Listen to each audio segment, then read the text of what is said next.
creating a wonderful and inviting space. You invite honor on those who use that space. Yeah. You create honor not just for yourself, which could be part of it, but you honor your customers and clients and patients, and you honor your staff by creating a lovely place. That is the value of space. So if you haven't done something in a while, for their sake, at the very least, consider doing something. Do you feel the pressure to grow your business, but doing so feels a bit like drowning? Welcome to Slow Growth Business, the show for business owners and leaders to quiet the noise and lead your business to success, one day at a time, slow and steady. If you feel your business is running you and you're ready to run it, you've come to the right place. Now, here are your hosts, business coaches Jimmy DeGroat and me, Kyle Bullock. Kyle, once again, opening the mailbag. I thought this was a good one because it's regarding remodeling your business, remodeling your store. I'm in a dilemma because my business has been operating 30 years now. The last remodel, meaning new carpet, new lighting, new cases, etc., happened about 15 years ago. Everything's starting to show wear and chips and things. The dilemma was from the listener is, how do I justify this? How do I pull the trigger and make this decision? Let's discuss that because it's a tough spot to be in, to really justify things, to just make things prettier. This is a podcast, so people can't see my face, that you said the last remodel, the last touch-up was 15 years ago, and my eyes got really big.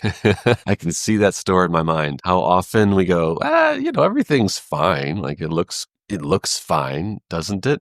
Because you've been in the business for 15 years. But for those of us who haven't been in the business every day for 15 years, we walk in and we go, my gosh, it's so old. So dated. It's antiquated. We can notice it immediately. They're using halogen lights. Some of them, you can see it where it's burned out. We don't realize what's up to date or looks as nice as we think it does because we really don't have fresh eyes. I'll tell a story. It's funny. We've been asked this before. What's in it for me as a business to update the look? Exactly. Right. What do I get out of this? So I'll tell a story that comes to mind. My wife and I were looking to buy our first home together. This was years and years ago. We're going around town looking at all the different options there are. And we're amazed at how ugly these homes are.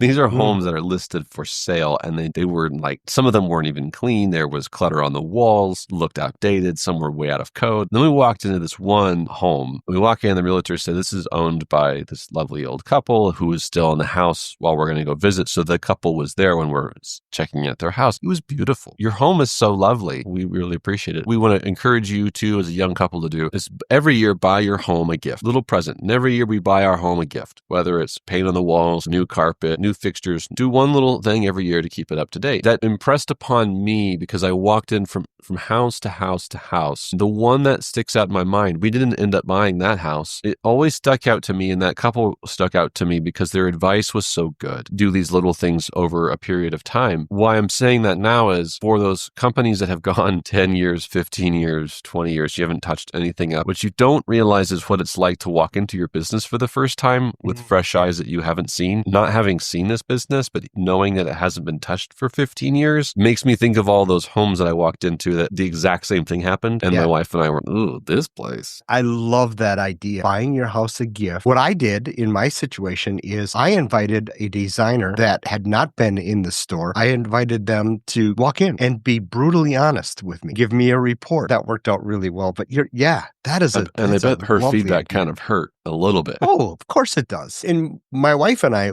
are always watching HGD TV shows, and we're always watching the renovations. I'll give you an example. Carpet. Whether you're watching Ben and Aaron or you're watching Dave and Sandy, they never do a renovation and put carpet in a house. Carpet is one of those things, especially in a business, that can retain odor. No matter how much you try to clean it, it can retain traffic patterns. I just noticed that about them. All of their houses have laminate flooring or some type of hard floor. Think about the carpeting that I have in my house, and I'm like, yeah, this is going someday. It's dating, and you don't realize how dated it is. I was part of a group of other business owners in my industry that did this for each other, and we actually have video on the management platform about this very subject. This was the technique I learned from this group. He'd walk in, and one of my buddies in this group took his phone and he recorded everywhere he walked. That night, he went back to the hotel room. He touched up the photos, and he didn't tell anybody. He didn't show anybody the photos, but he just touched them up with the auto features, brighten them here, this, that. And then he came back and he showed us the pictures of the place, and we were like, "Oh, that's not too bad." And he goes, "That's right." Because these photos are doctored. And then he showed us the real version, the real photo. And we went, "Oh, that's not pretty at all." He goes, "That's the impression that people have of your business." If you're wondering what's in it for you, when you remodel your home, you're doing it for your comfort. It's your home. It's your place. Your business is not your home. This is the place where people come in to do business. In my estimation, in my view, the business, the building, the physical structure that people are meeting you in, it's for them. And so it's telling them something about you and the kind of business and the kind of things that you want conveyed. So it's not necessarily what you want in comfort. It's what your consumer, your customer, your client wants. My wife and I had to go visit a doctor, and we both went to this doctor in this awful little plaza. It was run down, 40 years old, tiny little, it was so small and cramped that I felt Was like paneling involved? Oh, you bet. It was paneling on everything, and none of it matched, right? And this is for a doctor, for our health. Mm-hmm. And I remember going, "Oh, this place is awful. I hated going there." Doctor was great, but the place was not. Then we go to this other doctor, new plaza, new place, spent money fixing it up. Immediately before I saw the doctor, I go, "Now this is a great place to be," because I realized it was the lobby, the waiting room. It's not for their sake. It's for ours. Mm-hmm. And that whole experience is for the consumer, for the client, for the patient, whoever it is. It's telling them something about the service that they're about to partake in. Right. If you're driving around town in a place that you don't know, you're looking for a nice dinner. So you don't know the restaurants, you don't know where you're at. You're just driving around and you go, "All right, sweetheart, let's go find a good steak." You're going to pick a place that looks nice first. You don't know if the food is good. It could have great ratings. But if you drive by a steakhouse that's old paint, paneling on the walls, things are falling apart, you're less likely to go there than you are at the place that has a new paint job, nice tables, nice lighting, and everyone's in good attire. And with more cars in the parking lot. Right. Inevitably, right? This is a marketing angle called signaling. It's the business signaling to people that before you come in and partake of the services or product that I sell, here is what it will look like when you get in. This is a signal of this is the kind of business that I am. To your original question, what's in it for the business owner? What do you want to communicate to customers? More than your marketing, more than the mailers, more than the newspaper. Yeah. They're looking at your business and they go, "Is this where I go to get fine goods and services?" And if it's been 15 years, I'll tell you what, the answer is probably no. Yeah, exactly. We built a new jewelry store in Wausau. Larry and I had so much fun doing it. And one of the things that we thought together was, let's make the bathroom amazing. Now, okay, jewelry store, right? Let's make the bathroom amazing. And we did. We put a really cool sink in there, really cool lighting. We made it a very comfortable place. For years after that, we would hear new people that have come into the store, "You got to go to the bathroom. It's great." The thing is, how often have you been into a back office or a loading dock or a bathroom of a business where you thought, "Boy, I don't feel comfortable here," or "I'm not being honored here," or this isn't a nice place to be." So that's one of the things that we just loved about making this bathroom cool, is because we loved having people in our store. We appreciated them and we wanted them to feel amazing. And if our little bathroom was really cool, then great. It's a simple thing, but if you're listening to this thinking, well, that's, it's a bathroom in a jewelry store. What does it matter? I don't know. I'm sitting here thinking, if I had to use the facilities in a jewelry store and they were very subpar, like they weren't very nice, there's this thing in me that feels like this is an icky place. Yeah. I don't want to be in an icky place. Exactly. They don't care about this, so why would they care about that, right? Precisely. We get comfortable by not having to change the look of our business, and then we just sort of get used to it. And we just go, it's fine. Yeah, it's a wake-up call, and it's maybe uncomfortable, but wake up, man. I have a little advice from patterns that I've seen, okay? And the advice is that I've seen people think that they can fix it up on their own, or think that they can design it on their own, their tastes in their homes a smack of the 70s, 80s, or 90s. So they design the store the same way. And I've seen people go through $100,000 renovations and it doesn't look any better. It still looks dated. It's my goodness, they're still using what's the color? The color back in the 90s was this either mauve, rose, or like a cranberry color, I'm thinking. And I think about blue carpets. Blue carpets. Oof. Yeah. Or worse, green carpets, like it's a big pool table. Yeah. I think it's very well worth it to hire a designer to bring a designer's eye in. My wife, Sharon, is amazing at this, but she even said, but I wouldn't design a store. I would design our home. And I think there's a huge difference there. Also, maybe you can reflect your taste in that, tell the designer what you like and let them design it. But I really shy away from people saying, yep, I can do it. I can do it on my own. I can lay carpeting. I can build showcases, et cetera, et cetera. I was thinking about some exceptions to the rule. Here's what I hope our listeners don't pick up on. 100% agree with you, Jimmy. That does not mean that you guys need to go out and get a designer that's going to make your place look like it belongs on the Las Vegas Strip. Okay. Right. Of course. Of course. There's this thing about you got to have a personality. Right. And I'm thinking about, okay, my jewelry store should look like a nice place to buy fine goods. Mm-hmm. But I can think about other places that have had equal amount of attention, but they might surprise you. I have two places in mind. One is a pizza place that just went into town, little local place. It is dark. It's got low lighting. It's not very like frou-frou-y at all. In fact, it's a tavern. It's down to earth and it kind of feels a little homemade, but on purpose. That's what they want. They don't want this to be a pizza place where families go hang out. This is where adults go to get a beer and a homemade pizza, right? There's another place that I'm thinking of. It's a record store. In this little town, it's this little record store and they deal in used records and hard to find records and that sort of thing. And it feels like the 90s. Mm-hmm. Back in the 90s, you can almost smell that plastic smell in the 90s when you walk in. It's like white walls and this floor doesn't look that it's all scuffed up and messed up and there's all kinds of junk on the walls, but it's all there on purpose. Exactly. Right?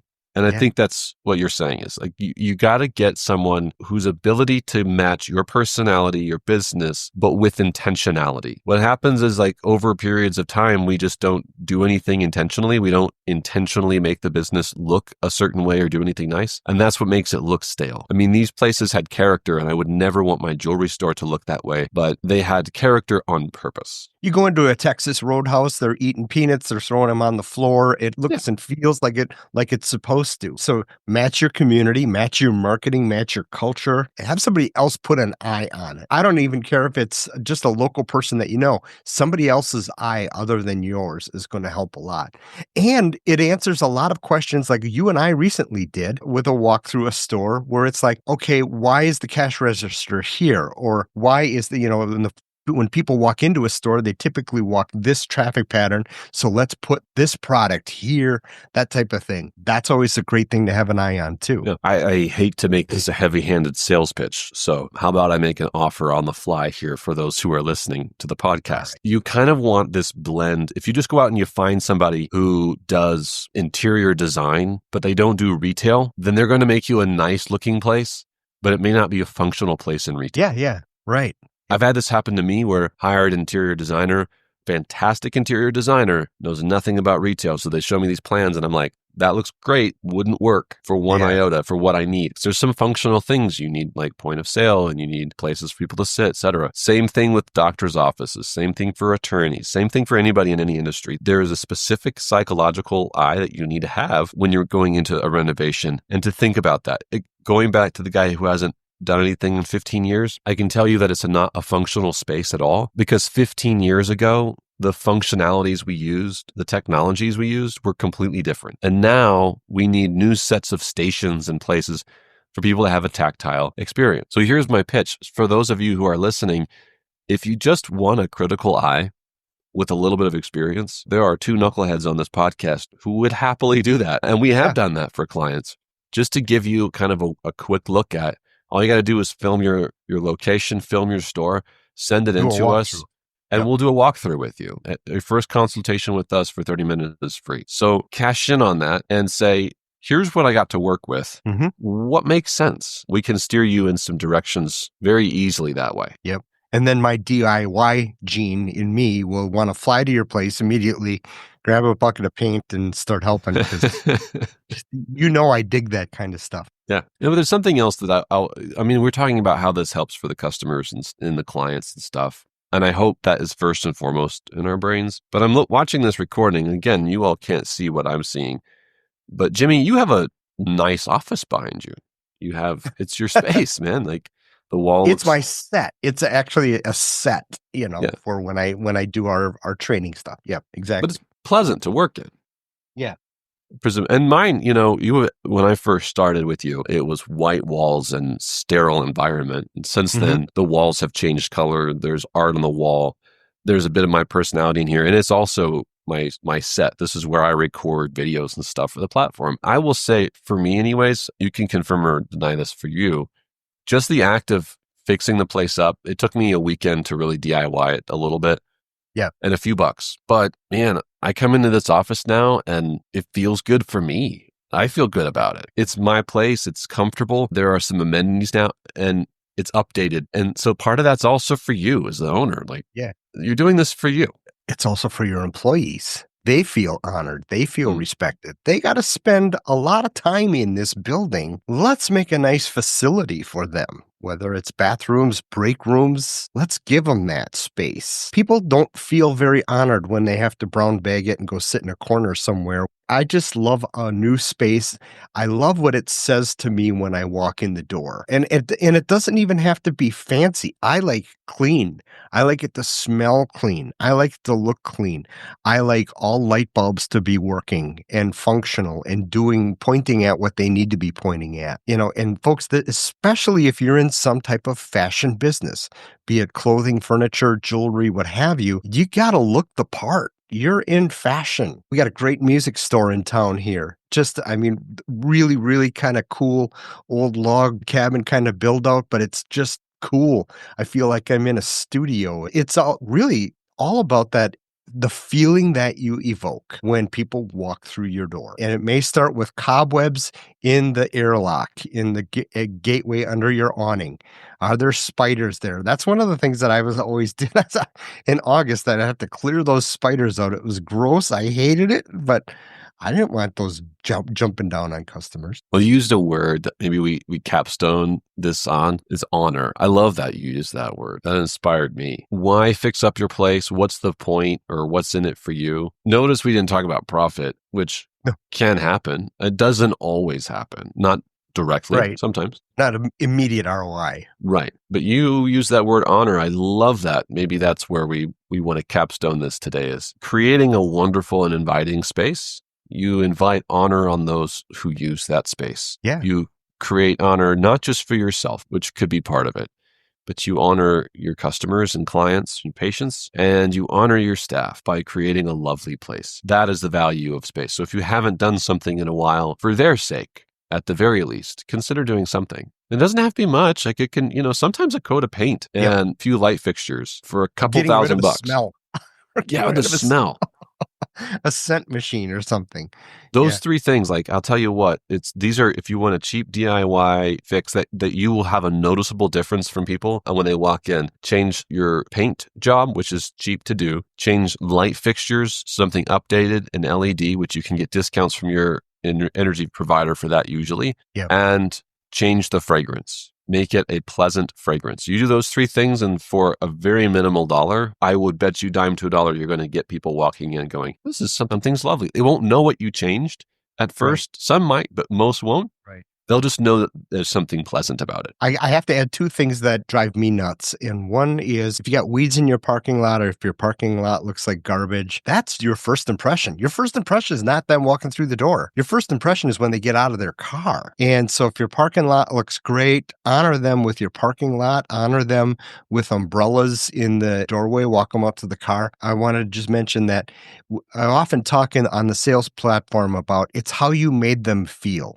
Whether they made a purchase or not, how did you make them feel? You as a person are going to do many amazing things for that, but also your environment is going to make them feel great. And when they feel great, when they feel a real connection with you, they give you great Google reviews. They tell other friends about you. And a lot of times it's, I don't know why. I just love this place. I love these people. I love the tea that they serve, the coffee. It's amazing. It's organic. It's, whatever. If you can make them feel amazing, they're going to tell others about you.